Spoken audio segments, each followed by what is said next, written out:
नमस्कार। मैं डॉक्टर रजनीश कुमार बारहट, सहायक आचार्य संस्कृत, राजकीय महाविद्यालय के यूट्यूब चैनल पर सभी छात्रों का स्वागत करता हूं।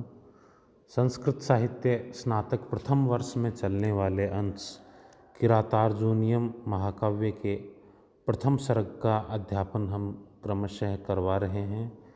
किरातार्जुनीयम महाकाव्य महाकवि भारवी विरचित वीररस प्रधान महाकाव्य है, जिनमें 19 सर्गों में किरातवेशधारी भगवान शिव द्वारा अर्जुन की परीक्षा लेना और उसको पाशुपत अस्त्र प्रदान करने की घटना का विस्तार किया गया है।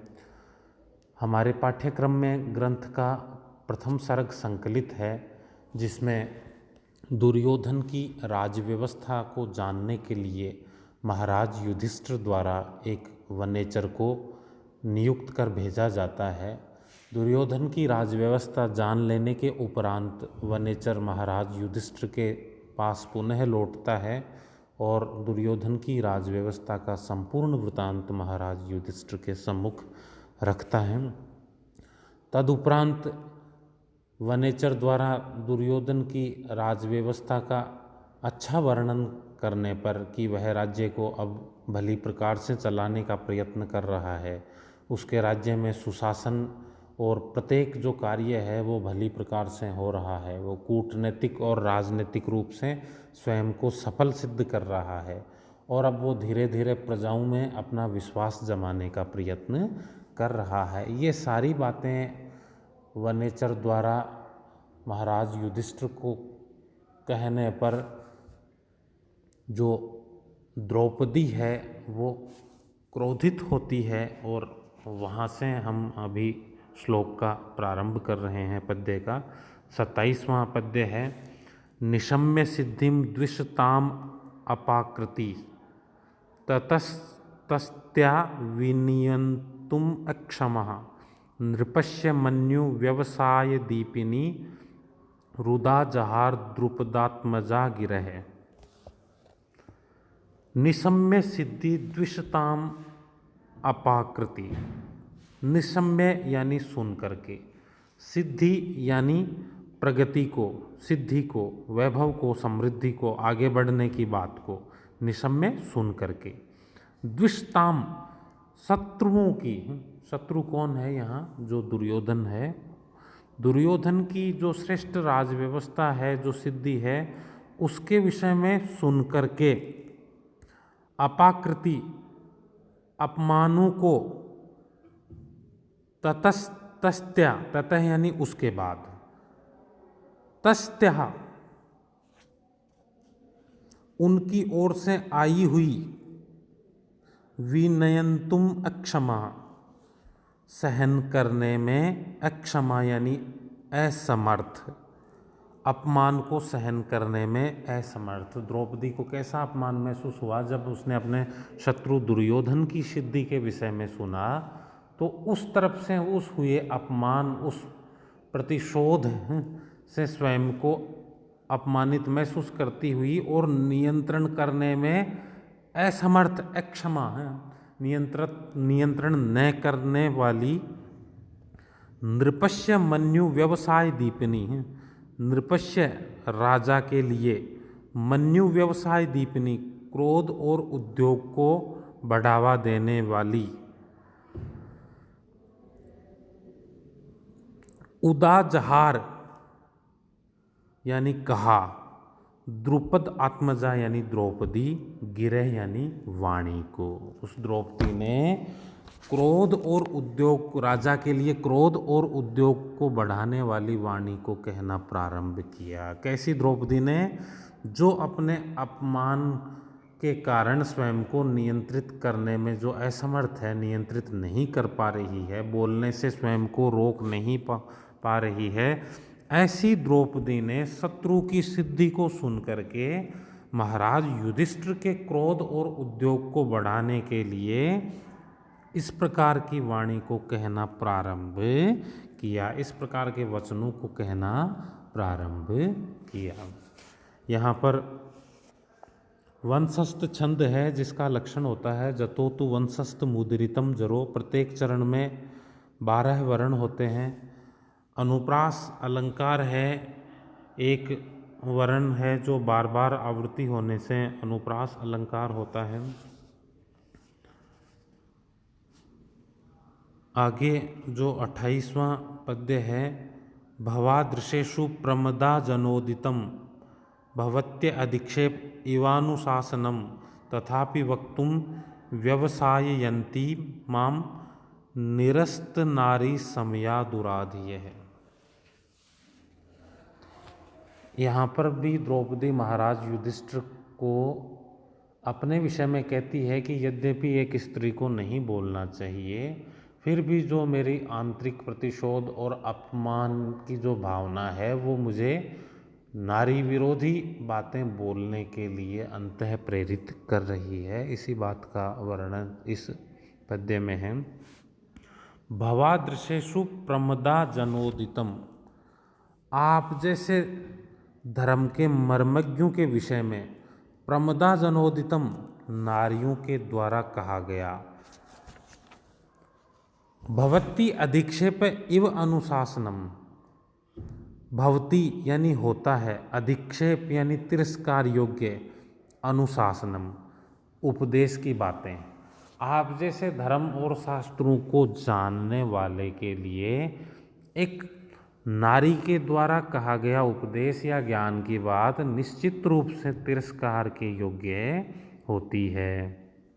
तथापि फिर भी वक्तुम बोलने के लिए व्यवसाययन्ती प्रेरित कर रही है, माम यानी मुझको, निरस्त नारी समया दुराधयः, स्त्री उचित आचरण को छुड़ाने वाली जो दुष्ट मनोव्यथाएं हैं, जो मेरे मन की व्यथाएं हैं, वो मुझे फिर भी बोलने के लिए प्रेरित कर रही है। यद्यपि हे महाराज युधिष्ठिर, धर्मशास्त्र और उपदेशों को जानने वाले आप जैसे धर्मज्ञ व्यक्ति के विषय में किसी नारी द्वारा कही गई बात तिरस्कार ही है, तिरस्कार योग्य है, लेकिन फिर भी स्त्रियों के आचरण को छुड़ाने वाली दुष्ट मनोव्यथाएं यानी मेरे मन की जो व्यथाएं हैं, जो दुर्योधन के वैभव और उस जैसे दुष्ट शासक के जो सुराज्य को न सहन करने के कारण जो मेरी मनोव्यथाएं हैं, वो मुझे इस प्रकार कहने के लिए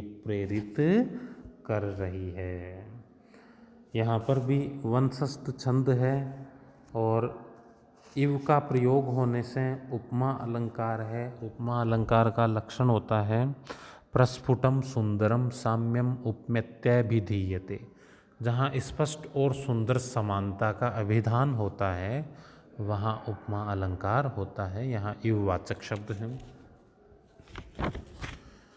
आगे 29वां पद्य है, अखंडम आखंडल तुल्य धाम भी चिरम धृता भूपतिभिस्वंशजे त्वया आत्महस्तेन मही मदच्युता मतंगजेन सृग इव अपवर्जिता। आखंड तुल्य धाम भी, इंद्र के समान तेजस्वी। आखंडल तुल्य धाम भी का अभिप्राय है इंद्र के समान तेजस्वी।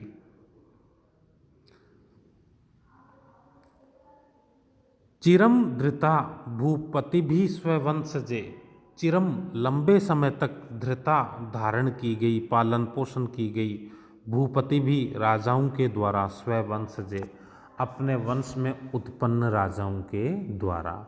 द्रौपदी महाराज युधिष्ठिर को कह रही है कि हे महाराज, इंद्र के समान तेजस्वी अपने वंश के, अपने कुल में उत्पन्न राजाओं के द्वारा जिस पृथ्वी को चिरकाल तक अखंड रूप से धारण किया गया, जिस पर शासन किया गया, जिसका पालन पोषण किया गया, त्वया तुम्हारे द्वारा, आत्महस्तेन अपने ही हाथ से, मही मदच्युता उस पृथ्वी को परित्याग कर दिया गया, उसको छोड़ दिया गया, उस पृथ्वी उस शासन का तुमने त्याग कर दिया, उस शासन को तुमने नहीं लिया।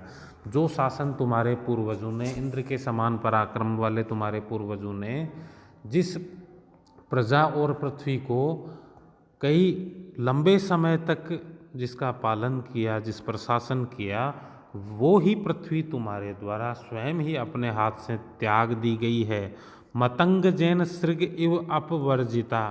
जिस प्रकार से मतंग जैन हाथी के द्वारा सृग माला के समान अपवर्जिता त्याग दिया गया। जैसे कोई हाथी है जो उन्मत्त हाथी है, मद बरसाने वाला, ऐसा हाथी है वो अपने ऊपर रखी गई माला को भी फेंक देता है। वो माला सम्मान है, फिर भी वो उन्मत्त हाथी है, उस माला का परित्याग कर उसको फेंक देता है।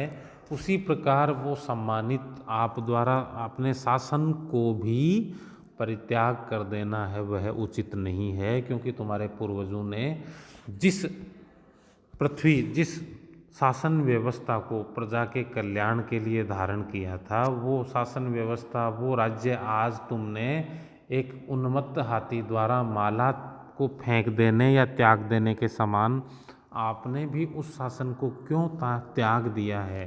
तो हे युधिष्ठिर महाराज, आप अपने उस शासन को, उस राज्य को पुनः प्राप्त करने का उद्योग या परिश्रम करो। इस प्रकार द्रौपदी है वो अपनी वाणी से महाराज युधिष्ठिर को अपने कपट से लिए हुए, दुर्योधन द्वारा कपट से लिए हुए राज्य अथवा शासन को पुनः प्राप्त करने के लिए प्रेरित करती है। इस पद्य में भी वंशस्थ ही छंद है जो पहले से चला आ रहा है। उपमा अलंकार का प्रयोग हुआ है। महाराज युधिष्ठिर द्वारा राज्य को त्याग देने की तुलना हाथी द्वारा माला के त्याग देने से की गई है। अतः इन साम्य घटनाओं का निरूपण होने से उपमा नामक यहाँ अलंकार का प्रयोग हुआ है। इव सृग इव माला की भांति है। इव वाचक शब्द है जिसमें उपमा अलंकार की स्पष्टता पुष्ट हो रही है। छात्र इन 3 व्याख्याओं को, महत्वपूर्ण व्याख्याएं हैं, इनको परीक्षा के दृष्टिकोण से सप्रसंग अनुवाद और विशेष पुरस्सर सुदृढ़ करेंगे। धन्यवाद।